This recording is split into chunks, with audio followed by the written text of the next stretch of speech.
malaki na yung chance na cancerous. Parang this is the end of the world.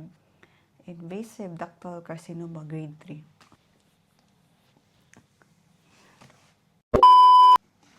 Hello at magandang araw po sa inyo at ito po si Don Carl. What's up, what's up? Mom Shitty! And this is Zafra TV.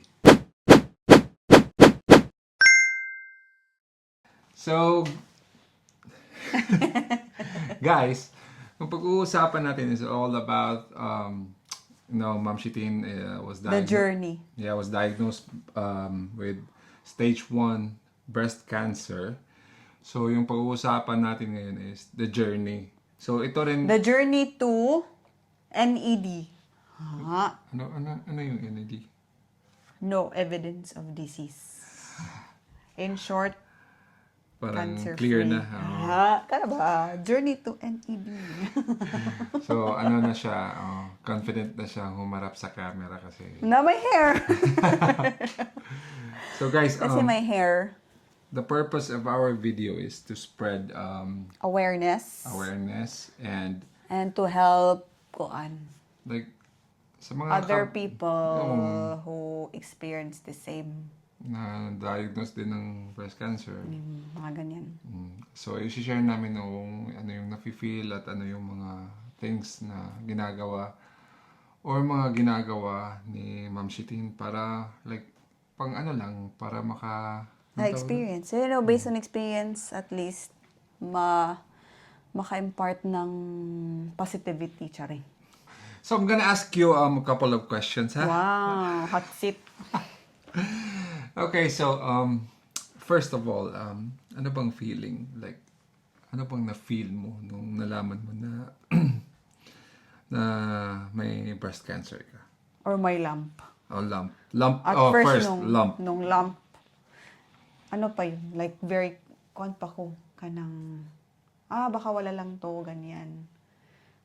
Parang ganyan lang ba na, ano lang, baka benign, ganyan. Fix kasi yung lump. Kabado na, baka hindi matuloy yung Amerika. Kasi iba yung feeling, kasi parang talaga may humihila talaga sa akin na dito muna, wag mo nang mag-jump, wag mo nang mag-resign, ganyan. So, nung nag-check, sabi nung pag-ultrasound kasi na, ultrasound ng doctor, ganyan, ultrasound, super tahimik sa room. If di pa daw available yung mammogram, i-biopsy daw, then mammogram. Buti na lang, nag-mammogram agad, may space sa mammogram na sila, tas nag-biopsy. Imagine ko na nun, mag-biopsy ko, tas mag-mammogram. Ang sakit kaya after magtusok niya, mag-mammogram ka. Diba? Tas yung sa akin, kasi sabi ng doktor, since young pa daw ako, okay yung kidneys. So, ang ginawa sa akin is mammogram with contrast ka para daw mas definite yung result. Mas mas detailed siya. Pero hindi man, okay raw na experience. So, hindi talaga masakit. So, huwag kayong matakot na mag-mammogram, guys. Nag-biopsy. So, after ng biopsy, ganyan si Dok. Diba? Sound effects talaga. Nag-eduking, ganyan. After sa biopsy, sabi ng doctor, kasi mag-leave man siya. So, sabi niya, ako na mag-break ng news sa iyo. Sabi niya, malaki na yung chance na cancerous. Ganyan. So, parang, umiyak na ako dun sa ultrasound. Ano gagawin ko? Ganyan na. Kasi cancerous ikaw, biyang, ka ng cancer. Parang, siya. Super, ano naman kasi sa atin, di ba, mga, like kung sa Pinas lang, di ba, yung cancer talaga parang kakatakot na level kasi, na, di ba? Kasi madami good cancer So, na. so yun na, nung na-diagnose ka na, So, like, di ba, nag-mental health team man ako, di ba? Kasi nga, yung cancer, sabi ko, iyak na ako. pero nung na-diagnose ka na ba? I mean, anong na-feel mo nun? Hoy, umiyak talaga ako doon sa sa cat lab, di ba kasi? So, nag-check ako ng result. Sabi na, Uy, bawal yun. invasive ductal carcinoma grade 3. Parang yung heart ko is nag-crash. Umiyak talaga. Oh my God. Parang this is the end of the world. Mm-hmm. Yung yung feeling ko. Malungkot eh. Di ba sabi ko sa'yo, maiyak na naman ako. Basta, ay, naiyak ako. As in, super iyak na ka ng isang semana, gano'n, 1 week ba na umiyak ka talaga. So, yun na. After Oh. nun, di ba, like, parang, anong tawag doon? Nung nag-meet tayo sa doktor, so, sinabi ka Oh, ganito tapos, ganyan. Yeah. yung proseso ng Oh. treatment. So, nag-meet ng doktor, ito yung sabi niya, since maliit daw yung bukol, ano lang naman kasi sa 115 mm. Kaso lang aggressive. Yung plano kasi sa akin is neoadjuvant therapy. So, meaning, chemotherapy muna, tas surgery. Ah, okay. Oh, kaya nagki-chemo ako first. Yung maganda lang kasi dito, like, una-una, free yung healthcare dito. So, walang bayad. Walang at least, Yeah. talagang walang bayad. Zero balance. Oo, so, tsaka yung Libre talaga as yung in. poproblemahin mo lang kung paano ka magpapagaling. Yung ganun ba. So, papasalamat din kami kay Lord kasi dito kami at least nandito na kami nang nalaman namin na may ano si Ma'am Shitin ba. Feeling ko yan talaga yung plano ni Lord na papuntahin ako ng UK. Kasi wala talaga sa plano man ng UK. Ayun nga. Wala man dyan ko plano mag-UK as in. Yun na, sinabihan ka na for chemo ka. So, yung mga preparation mo ng chemo, Oh my God. Actually, yung sabi na chemo, oh my God. Ang first yun na ako na, sa akong mind. Akong hair. Like, nasad ko sa akong hair. Oh my God, yun akong nga. So, hair. parang You know? napansin ko rin na hindi siya takot sa cancer. Mas takot pa siya sa mawala ng buhok. As in, as you can see sa mga videos ko, yung, di ba, malong hair man ko. I really love my Tsaka hair. ang ganda ng hair niya, promise. Nasad rin yun sa ko. ano, As in, yan yung nasad talaga ako sa hair.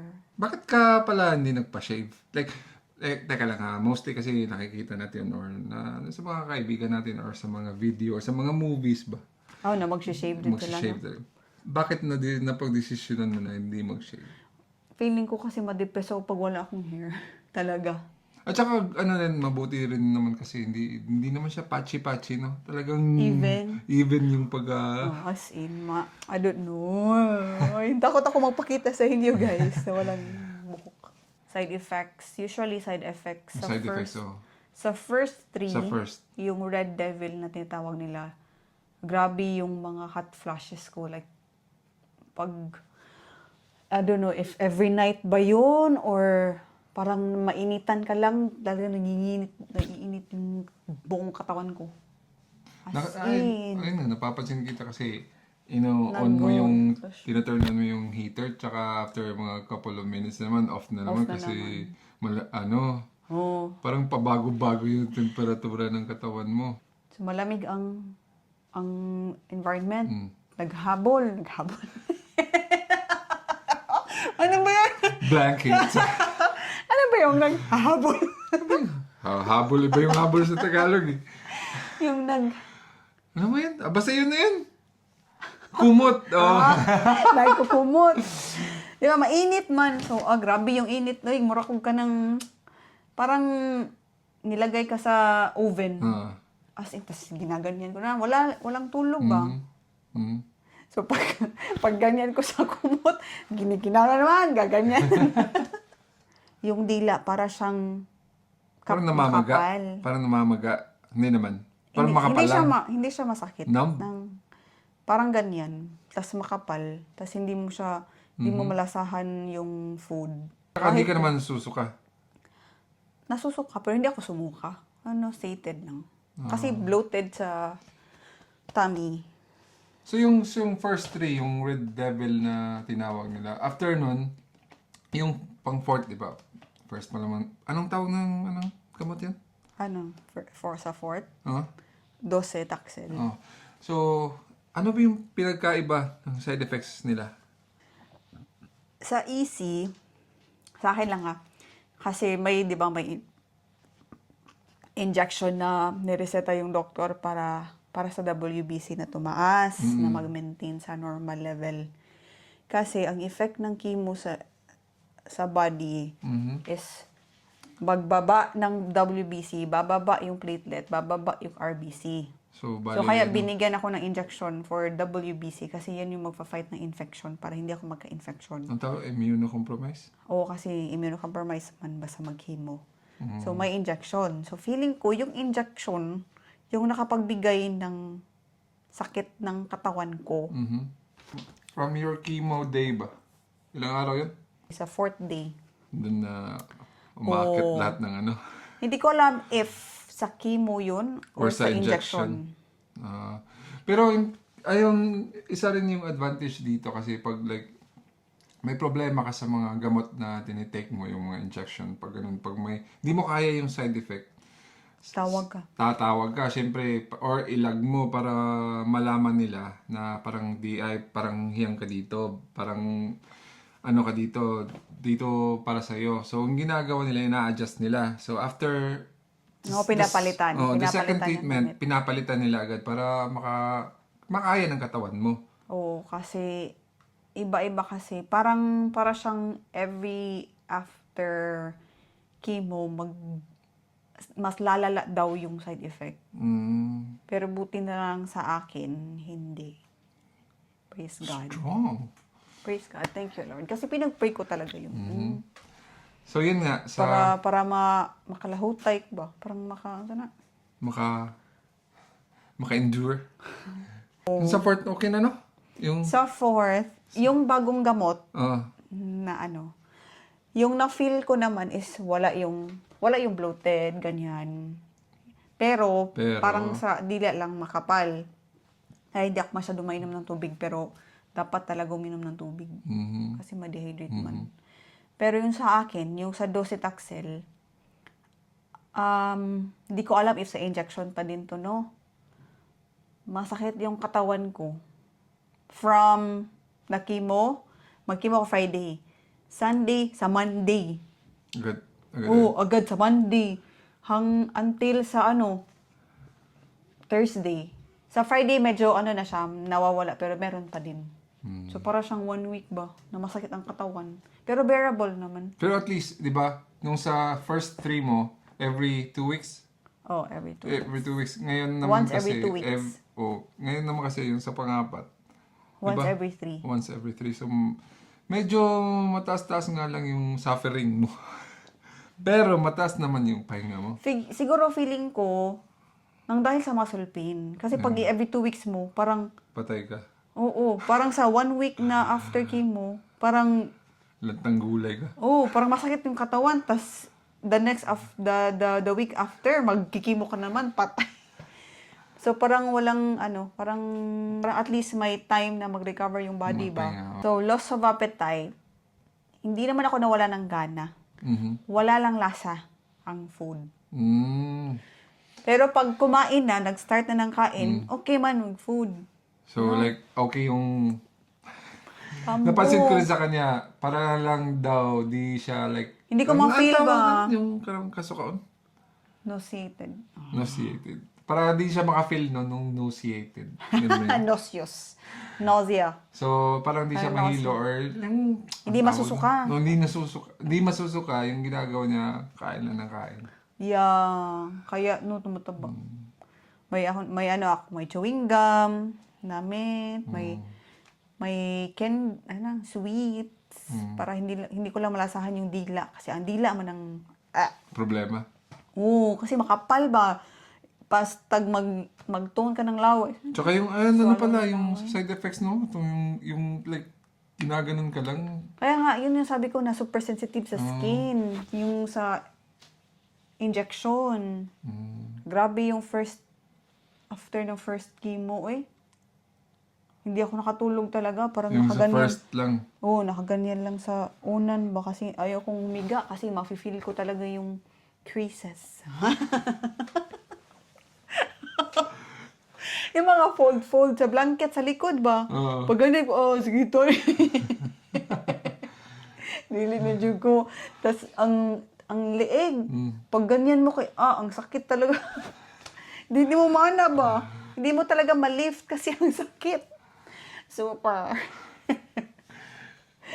Super talaga. Grabe. Yun yung sa mga side effects, no? Ano naman? Ito, para sa mga... Ito, helpful na mga tips ba? Or ano ang mga things that you did para maka-cope up ka sa mga Ito talaga, sa journey na sa to, journey na to. ano talaga, first, is you have to pray. Oh my God, maiyak ako.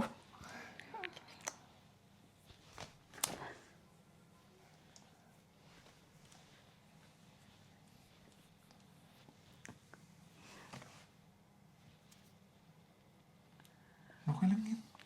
Continue na to. Basta pray.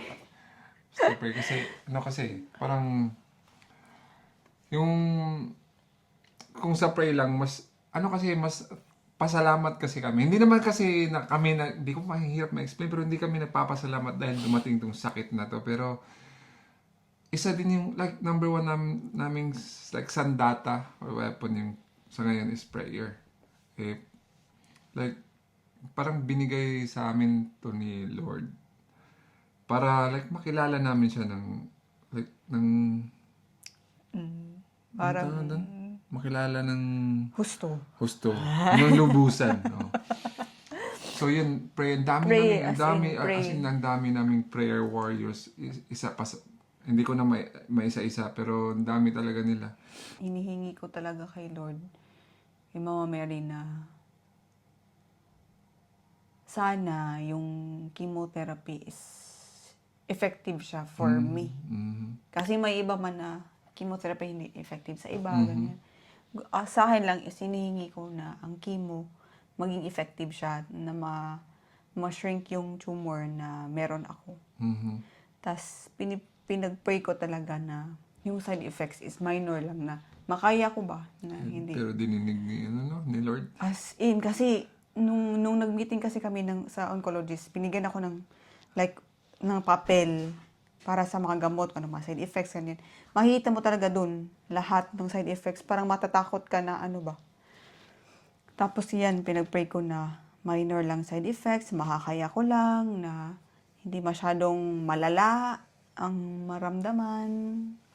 Ganyan.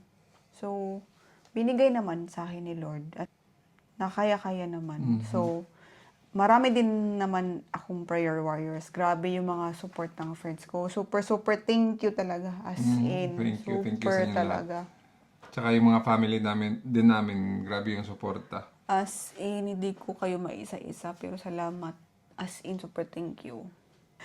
Prayer is the best panagang. The best weapon for this Yes. kind of situation. That's the word. Oh my God, my brain is fogging. Yun Uy, nga. Isa din yun sa side effects, yung brain fog. Side effects ng brain fog. For pag may mga pinagdaanan kayo like this, don't be afraid to reach out sa mga friends niyo. Kasi andyan, hindi mo kasi kayang hindi kaya pag ikaw lang mag-isa eh. 'Di ba? As in. Nakakatulong friends. talaga yung mga friends, family, lahat. Kasi syempre, No man is an island. ayun nga. 'Di ba? So, pag may problema ka, sabihan yung mga friends kasi nakatulong talaga yan. Especially sa family mo. Tsaka kung may mga tanong man kayo or like specific na tanong ba, feel free to comment down below. Sasagutin namin 'yan. Especially pag mga specific na mga tanong, like, how did you find out? What is, like, the result of your biopsy? Ganyan. So, yun guys, nasa fourth na kami. We also need your prayers. Pero naman grabe para- ang mga support sa mga friends da. Siguro yun din nakapag-help sa akin ba? Na grabe, agree talaga ako. in talaga, hindi ko in-expect guys na ang support na re-receive ko dito as in umaapaw. Super.